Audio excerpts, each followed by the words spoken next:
My name is Aaron Weiss, and I live in the town of Poughkeepsie.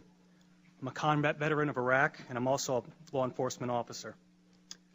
I attended the Public Safety Committee's last meeting in regards to this resolution, but I didn't say anything because I wanted to hear what everyone else had to say. And I heard some shocking things from some people and some legislators. They said that it took a lot of courage to pass this SAFE Act. Apparently, my definition of courage differs from yours. You see, if it was really so courageous a bill and it took so much courage to pass it, then why was it done in the middle of the night when no one could see it or read it? That's not courage. That's a mafia-style sit-down to divvy up what's good for the bosses. Courage is taking the right and true course of action, not the politically expedient one.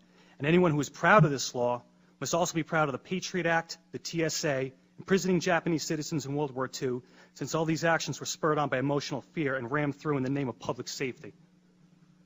Another issue is the insistence of certain people to stand on the graves of dead children and challenge those that disagree to say it to the parents' faces. Well, I, for one, will pick up that gauntlet. First off, why is dead children your battle cry? You didn't say anything about the hundreds of Chicago children being killed, and for some reason you only scream when it happens to wealthy white ones. And yes, I will say to anyone's face, my right is more important than your dead, because I fought for it firsthand. I washed the blood of my friends out of my Humvee, and I picked up their mangled bodies, and I fought day in and day out. I did more things that you people can't imagine. So yeah, my right trumps your dead. I earned it in blood. I gave up a lot for this country, including my youth, and better men than me gave up a whole lot more, so that all you, myself included, could enjoy the rights that are guaranteed to us in our Constitution and Bill of Rights. And we didn't go through all that to come back home and watch the surrender of what we fought for happen based on the demented actions of a couple madmen. So in closing, I would like to address specifically the legislators we all know who are going to vote against this resolution. I understand you will vote against this resolution based on some misguided sense of the public good. However, as a law enforcement officer, I'm curious to know about your true resolve.